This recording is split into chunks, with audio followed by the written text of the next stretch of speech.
दास काम बनियावे, एते पे ठहराए, पड़े रहो संतन के द्वारे, बनत बनत बन जाए। तब काम बनेगा, जैसे तैसे नहीं। एक आदमी गया था गुरु के पास, तो संध्या हो गई तो गुरु महाराज ने कहा कि आज आप यहीं पर रुक जाइए। जब शाम हो गया, उतना दूर घर है, कैसे जाइएगा?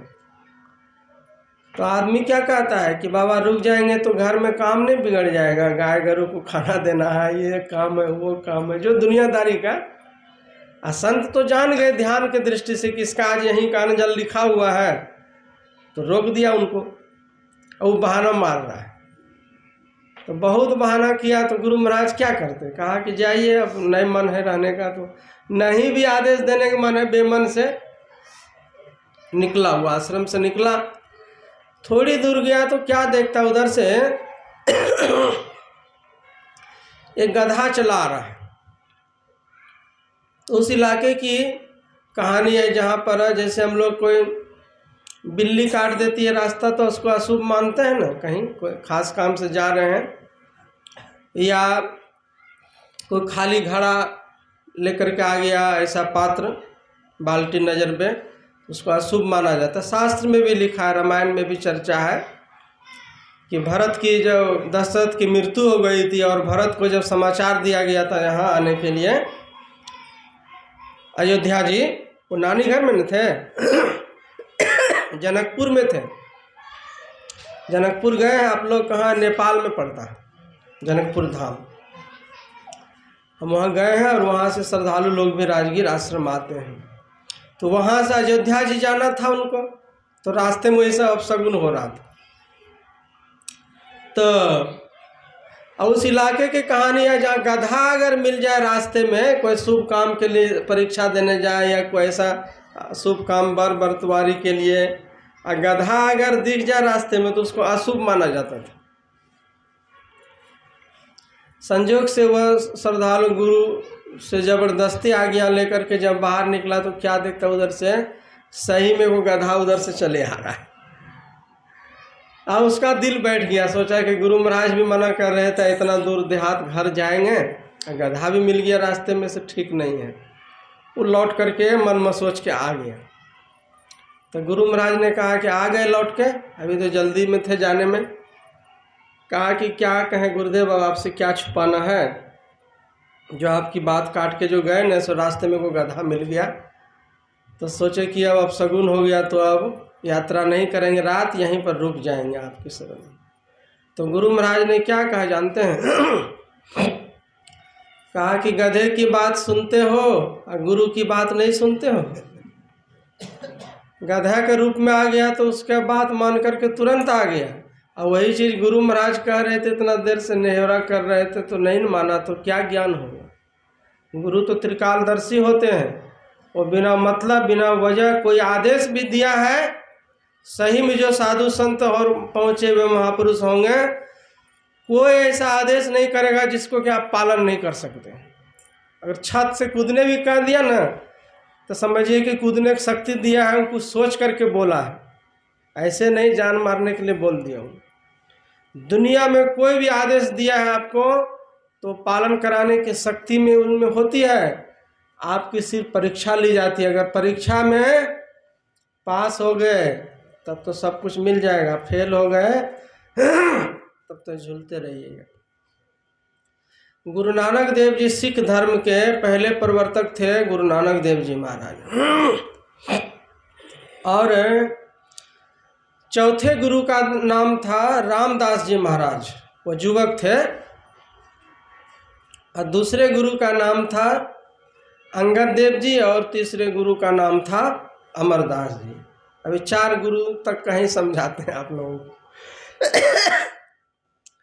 और जानकारी के लिए वो बतला देते हैं। और 5वें गुरु का नाम था अर्जुन देव जी महाराज। तो गुरु नानक देव जी महाराज के 2 शिष्य थे, बाला मर्दाना, उनको गुरु गद्दी नहीं मिली, वो भजन वजन गाते थे। गुरु गद्दी मिली किनको? अंगद देव जी महाराज को। क्यों मिली? वो कमाई वाले थे। और तीसरी गुरु गद्दी मिली अमरदास जी महाराज को, जो समधी वाला प्रसंग आप लोग सुनते होंगे, उमरदार थे दोनों। 60 साल की उम्र में गुरु लिया किया गया था अमरदास जी महाराज ने। अब 72 साल की उम्र में 12 साल सेवा करने के बाद वो गुरु गद्दी पर बैठ गए। फिर 2-4-5 साल चलाए, जब 80 प्लस हो गया उनको 8 साल चलाने के बाद तो वृद्ध हो गए। 72 में गुरु गद्दी मिली समझिए, तो लगा कि अब इनके बाद गुरु कौन बनेगा। महात्मा तो वृद्ध हो गए, सबको चिंता होती है ना संस्था में कि अब अचानक शरीर छूट जाएगा, तो पहले कुछ बोल करके कुछ लिख करके नहीं जाएंगे, हो सकता है शिष्यों में कोई विवाद हो जाए। अब वृद्धावस्था होने के कारण शिष्य लोग भी पहले से ज़्यादा अधिक सेवा में लगे रहते थे, आगे पीछे खूब कर रहा है। पता नहीं किसी के बनस्पत कुछ बोल दे, भाई तुम्ही को जाओ, तुम्ही को सब कुछ बनाया आज से। और उसी में रामदास नाम का एक शिष्य रहता था, उसको लोग जेठा जेठा भी कहता था लोग। हो सकता है घर में वो बड़ा लड़का हो तो कुछ लोग उसको जेठा नाम का करके बोलता था। तो बहुत गरीब घर का बच्चा, घुगनियाँ बेचता था, लेकिन गुरु की कृपा हुई, गुरुद्वारे के दरवाजे पर वो घुगनी बेचा करता था। तो गुरु महाराज ने कहा कि क्या ये सब करते हो, अरे आश्रम में सेवा करो, सारी खुशियाँ रहमत यहीं से तुमको मिल जाएगी। तो लग गया सेवा में, वो बच्चा भी सेवा करता था। तो गुरु महाराज को भी हुआ कि लगता है शिष्य के मन की बात को जान गया। जो हर कोई चाहता था ना कि हमको गुरुगद्दी मिल जाए, कोई उम्र में बड़ा था, कोई पुराना था, कोई नया था, कोई विद्या में बड़ा था, कोई ध्यान में बड़ा था, कोई सेवा में बड़ा था। तो जरा सा 18, 19, 20, 21 इतने होता है शिष्य में, उसी में झगड़ा हो जाता है। तो गुरु महाराज ने परीक्षा लेने के लिए और वास्तव में कौन मेरा शिष्य बनेगा उनको क्लियर करने के लिए एक कौतुक किया उन्होंने। सभी शिष्यों को लेकर शाम का समय और बाहर टहलने के लिए जाया करते थे एक मैदान में प्रतिदिन। तो लाठी टेक करके सभी शिष्य उनके पीछे।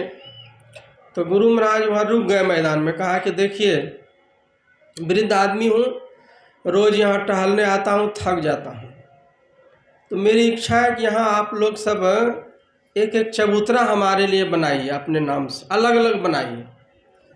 खेतों से मिट्टी लाइए, यहाँ पर एक चबूतरा मतलब पिंड जैसा ऐसा बना दीजिए। जिसका सबसे ज़्यादा पसंद आएगा हमको, सबसे बढ़िया खूबसूरत, उसमें आप कोई डिजाइन नक्काशी भी बना सकते हैं, फूल बूटा भी बना सकते हैं मिट्टी से, उसको रंग दीजिएगा। और जिसका सबसे ज़्यादा पसंद आएगा वो तो हम रख लेंगे, एगो चबूतरा रखूँगा मैं, अब बाकी सबको मैं तोड़वा दूँगा। तो कहा ठीक है, गुरु का आदेश हुआ। दूसरे दिन कुदाली कटौती लेके सब गया, मिट्टी ला रहा है, उसको जमा कर रहा है, लेप रहा है, रंग कर रहा है। दिन भर काम होता, शाम को गुरु महाराज आते हैं सबको तोड़वा देते। कहा किसी का ठीक नहीं बना, सब तोड़, उसको ढा देता था। फिर दूसरे पोज में, दूसरे शक्ल सूरत में, डिजाइन में बनता था। इस तरह करते करते जब आवे गुरु महाराज तो देखते ही बिगड़ जाए, का सब बेढंगा बना है, सब बेहुदा जैसा, कोई न इसमें शक्ल सूरत अच्छी नहीं है, सब हटाओ इसको। कभी कभी तो ऐसा होता था कि बिना देखे ही बोल देता था ऐसे, उसको तो परीक्षा लेना था चबूतरा में किसको बैठना था। ऐसे आवे और लाठी खोप खोप करके ये क्या बनाया है, हटाओ इसको। अजीज हो गए, सब परेशान हो गए, क्योंकि बार बार फिर मेहनत, उसको मिट्टी को तोड़वा दिया, फिर क्या बनाओ इसको। अंत में शिष्य लोग छटने लगे, कोई 2 गया, कोई 4 गया, ऐसे 10-20 जितना फालतू था हट गया। एक रामदास, जिनको कि भविष्य में चौथा गुरु गद्दी में बैठना है और गुरु गद्दी का मालिक बनना है, अमृतसर सरोवर की खुदाई उन्होंने ही किया था, जो वहाँ मेन गोल्डन टेम्पल बना है। वह चौथे गुरु रामदास जी महाराज की कर्म भूमि है।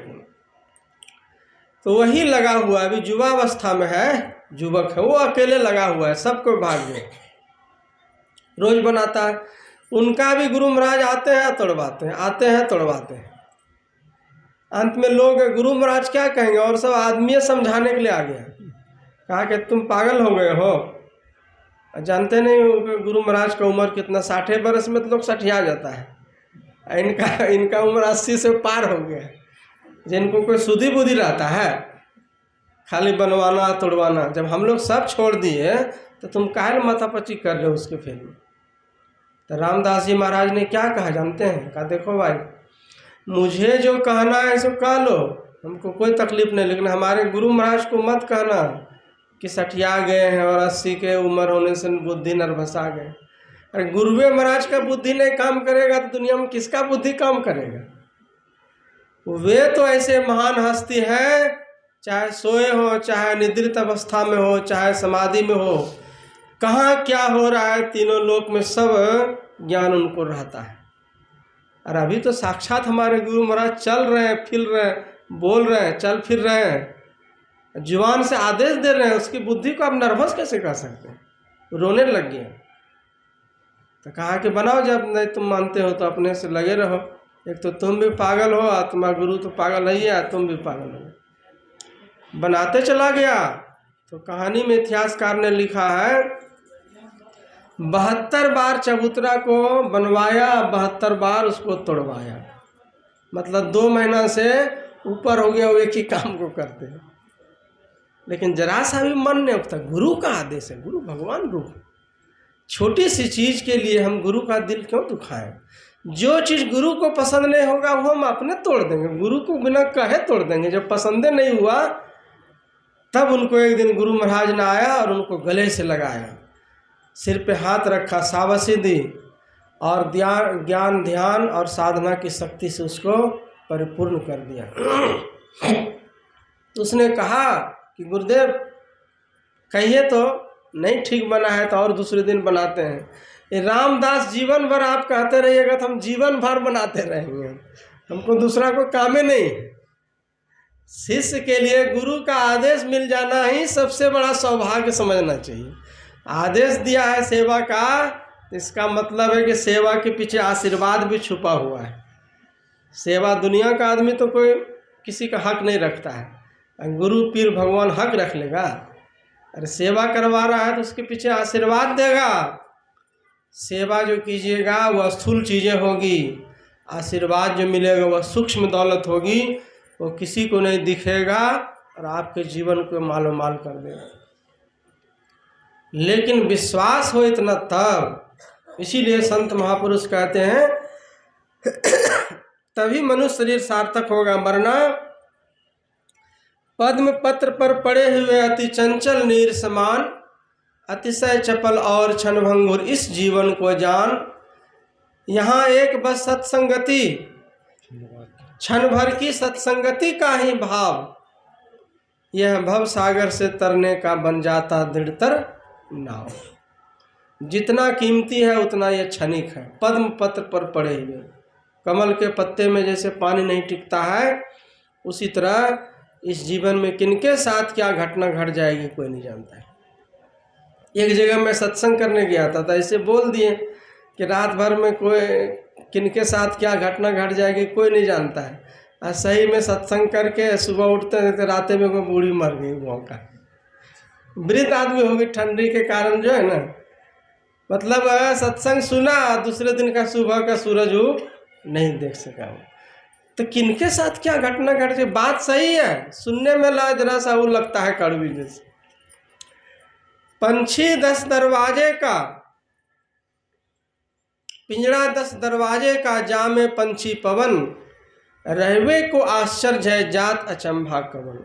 जैसे कोई पिंजड़ा होता है ना, तोता मैना ये सब रखते हैं, एगो दरवाज़ा रहता है। इस शरीर रूपी पिंजड़े में 10 गो दरवाज़ा है, आँख कान नाक जिह्वा ये सब क्या है, सब दरवाज़ा है।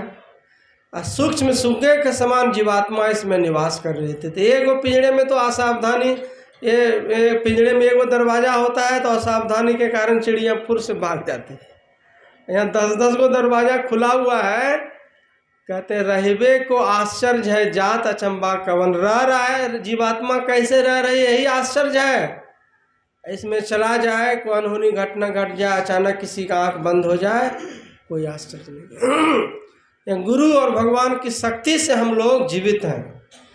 तो इसको सार्थक करने के लिए गुरु नानक देव जी महाराज कहते हैं, भाई परापत मनुक देहुरिया, गोविंद मिलन किए तेरी बेरिया, अवर काज तेरे कितै नो काम, मिल साध संगत भज केवल नाम। कहते भाई प्राप्त मनुष्य दे रही है, मनुष्य का शरीर मिलाओ। गोविंद मिलन की ये तेरी बरिया, परमात्मा से मिलने का सुनहरा अवसर है। अवर काज तेरे कितना काम, इससे बढ़कर के तो कोई काम नहीं हो सकता। गुरु महाराज ने कहा था ना कि देह धरे कर यही फल भाई, या भजिए राम सब काम भी है। या वास्तव में जो रामायण का प्रसंग है, ये बंदर भालुओं के लिए सुग्रीव ने कहा था। जब सीता मैया की चोरी हो गई थी ना, तो कहा था कि भाई जो हमारे मित्र की पत्नी है, उसने मित्रता, हम दोनों में मित्रता हुई है, अब मेरी पत्नी तो वापस उन्होंने कर दी, अब उनकी पत्नी को भी वापस लाना है ना लंका से, मेरी पत्नी वापस करवा दी बाली को वध करके। तो मनुष्य मतलब जो भी देह धरे कर, ये नहीं कहा कि मनुष्य देह, जिस देह में तुम लोग हो, बंदर भालू के शरीर में हो, तो उसी में सेवा करके माँ सीता की खोज करके अपने जीवन को सफल करो। किसने कहा? सुग्रीव ने कहा। अब वह हमारे गुरु महाराज के लिए जीवन का एक टर्निंग पॉइंट हो गया। एक चौपाई ने न केवल गुरु महाराज के जीवन को बदल करके रख दिया, बल्कि इतना बड़ा संत मत सत्संग का संस्था कायम हो गया। उसके पीछे हजारों आश्रम बन गए, उनके पीछे हजारों साधु बन गए, उनके पीछे लाखों अनुयायी बन गए। एक चौपाई। इसीलिए कहते रामायण को हल्के में नहीं लीजिएगा। कोई भी सदग्रंथ होता है ना, नियम है, नहीं भी कुछ समझ में आवे तो स्तुति विनती करके 2 लाइन पढ़िए उसको। 10 साल पहले जो आप सत्संग में पढ़ते थे, समझते थे, तो यकीन मानिए उससे आप अभी ज़्यादा समझते होंगे। 10 साल पहले जो आपको समझने की स्थिति थी, बार बार अच्छे अच्छे बाबा के लोगों के मुख से और अच्छी अच्छी क्वालिटी में व्याख्या सुनते हैं, तो देखते हैं सत्संगी लोगों को भी याद रह जाता, सुनते सुनते याद हो जाता है। अब एक बाबा भूल गए थे लाइन, तुरंत दूसरा आदमी बोल दिया।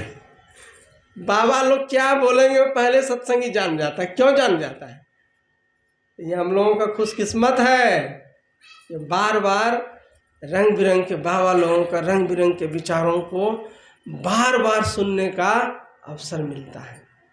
तो सदग्रंथ को भी पढ़ने का शौक रखिए। नहीं भी समझ में आया, 2 लाइन रामायण का पढ़ के दोहा लगा करके छोड़ दीजिए, जब समझ में आएगा। आप नहीं समझे, वहाँ का वातावरण शुद्ध हुआ ना, वायुमंडल में वो विचार गूंजते रहता है। उतना देर सत्संग और संतवाणी श्रवण की क्या महिमा है। जैसे देखिए अभी हम लोग सत्संग में बैठे, एक साथ 2 फायदे होते हैं।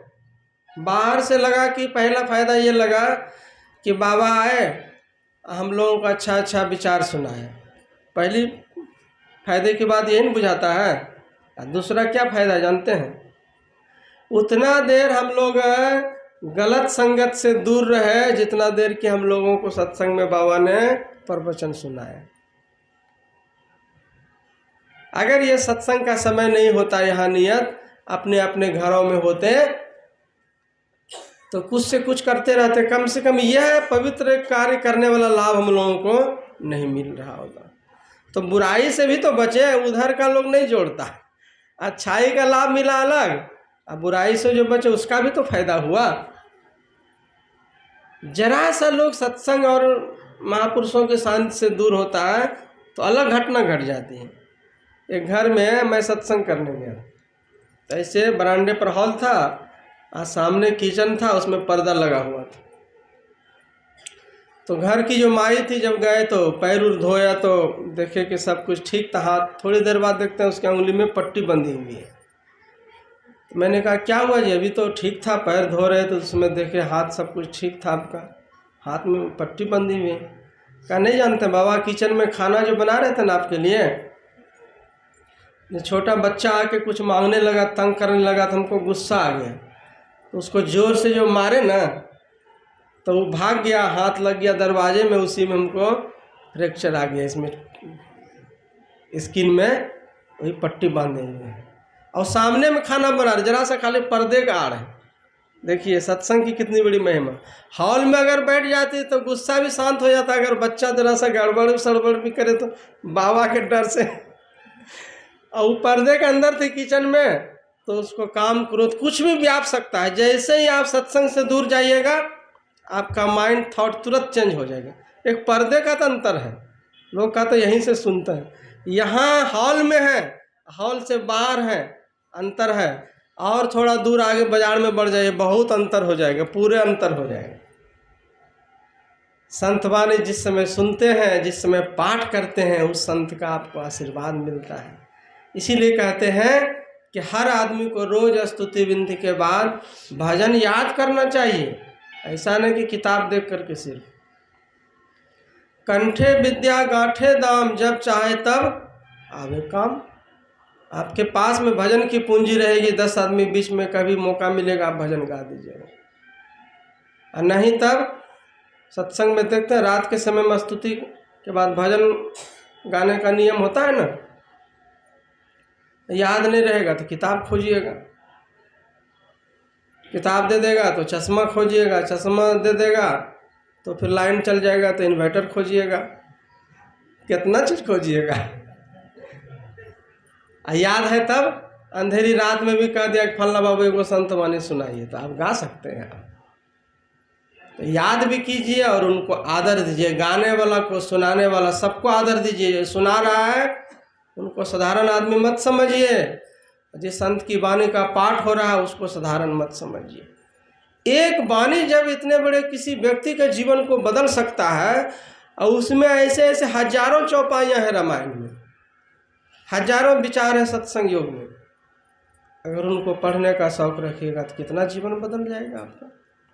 तो गुरु महाराज ने मनुष्य जीवन को सफल किया। भई प्रापत मनुख देहोरिया, गोविंद मिलन की ए तेरी बलिया।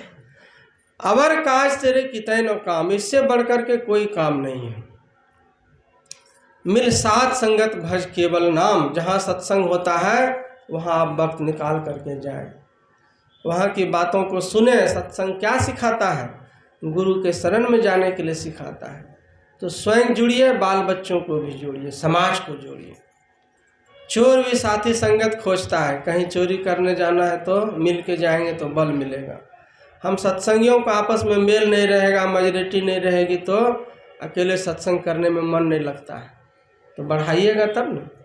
बूढ़े लोग टपकते चले जा रहे हैं और नए लोगों को जोड़वे नहीं करता है। तो बेटा को दीक्षा दिलाए, जितने बेटा अभी पढ़ रहा है, तो पढ़ रहा है, पढ़ते पढ़ते बुढ़ा गया, उधर से ऑमलेट खा करके आ गया, तब उसको कहिएगा कि बाबा बेटा बाबा आए हैं दीक्षा ले लो ना, तो इधर उधर ताकेगा, वहाँ तो भ्रष्ट हो गया है वो। छोटी उम्र में दिलाए नहीं उनको, जब उम्र कच्चा उम्र था आप 10 आदमी के बीच में माला पहना देते, सबके साथ में दीक्षा, उसका एक अलग संस्कार हो जाता। नाम रखने का संस्कार, दीक्षा लेने का संस्कार। सत्संग में ले जा कर के बैठाइएगा नहीं, कभी बाबा को कभी प्रणाम नहीं करवाइएगा, उनके हाथ में कभी दान दक्षिणा नहीं दिलवाइएगा, तो उसका जीवन संकीर्ण हो जाएगा, सूम हो जाएगा, छोटा दिल वाला बच्चा हो जाएगा। सब दिन वह लोगों को लूटेगा खसोटेगा, कभी बरकत नहीं होगा। त्याग की भावना कब सिखाइएगा? बेटा जन्मदिन है, 10 रुपया बाबा को, गुरु महाराज को अर्पण करो। सब दिन तो देखते हैं कोई कोई बच्चा जो है सो कोई चीज़ पकड़ता है, खिलौना ये सब छोड़ता नहीं है। क्यों नहीं छोड़ता है? उसको हम आप आसक्ति का ज्ञान सिखाए हैं, नहीं तो बच्चा को तो कोई चीज़ से मोह नहीं होता है, जो चीज़ वही चीज़ त्याग देगा वो। गुरुद्वारा में देखिएगा पंजाब में खाली हाथ कोई नहीं नमस्कार करता है, अगर नहीं कुछ देगा सिक्का भी जरूर वहाँ दान पेटी में डालता है। उनके मन में ऐसा है कि खाली हाथ नमस्कार करेंगे तो क्या पता आशीर्वादों से खाली न रह जाए। बात भी सही है, आपको कुछ भी आशीर्वाद लेने से पहले जो कुछ भी आपके पास में है उनका कुछ मात्रा में त्याग होना चाहिए। अच्छा मज़े की बात है कि आप किसी को 1 लाख रुपया देते हैं तो भी आपका हाथ ऊपर रहता है, 1 रुपया भी दान करते हैं तो भी दानी का हाथ ऊपर रहता है। ये बात मत समझिएगा कि बहुत पैसा होगा 10-20 हज़ार तब हम दाता कहलाएंगे।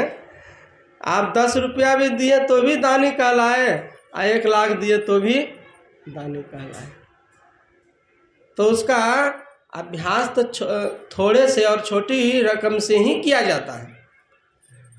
तो त्याग का गुण खुद में रहेगा, बाल बच्चों में दीजिएगा, तो वह सेवा करने वाला समाज सेवी व्यक्ति होगा। समाज में आपका जीवन तो सफल होगा ही, और उनका बच्चे का जीवन तो सफल होगा ही, माँ बाप का भी नाम रोशन करेगा। आज संसार में हम लोग क्या करते हैं, दुनियादारी का धन तो कमा करके देते हैं, अच्छा विचार नहीं दे पाते हैं।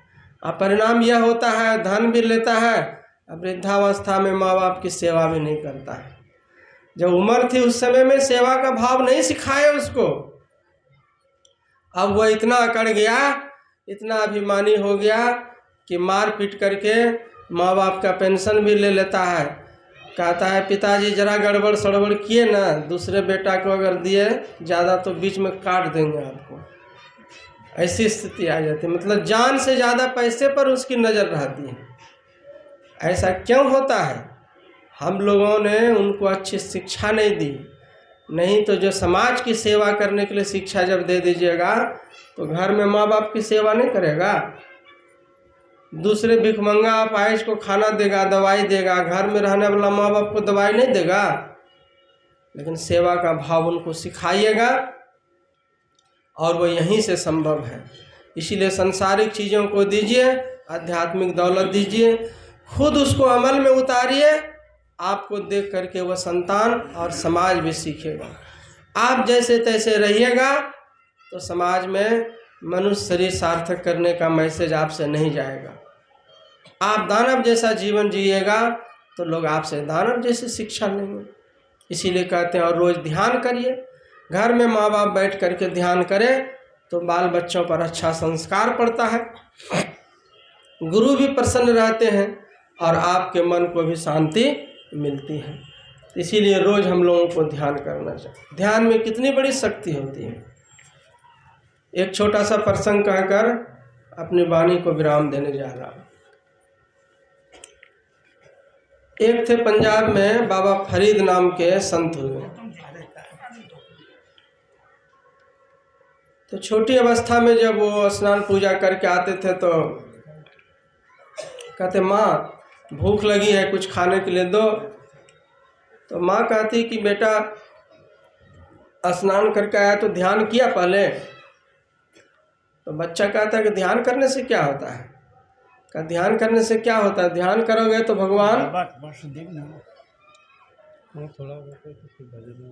भगवान तुम्हें मिठाई खाने के लिए देंगे। कहा कि ध्यान करने से मिठाई खाने के लिए मिलती है? कहा हाँ। कहा कैसे? कहा ध्यान में बैठ करके देख लो। तो आसनी बिछा देती थी और उस पर वो बच्चा अब पहले ही आसनी के नीचे छुपा करके वो मिठाई साइड में वो रख देती थी। जब बच्चा ध्यान से उठा तो कहती थी कि देखो तो, कहा कि मिठाई? कहा देखो तो आसनी उठा करके भगवान ने मिठाई दिया है कि नहीं दिया है। तो जैसे आसनी उठाया देखा सही में बड़का लड्डू रखा हुआ है नीचे में। बड़ा प्रसन्न होता था। अब दूसरे दिन उसको काहे के लिए कहेगा ध्यान करने के लिए। जैसे नहा के आता था ना, कहता माँ जरा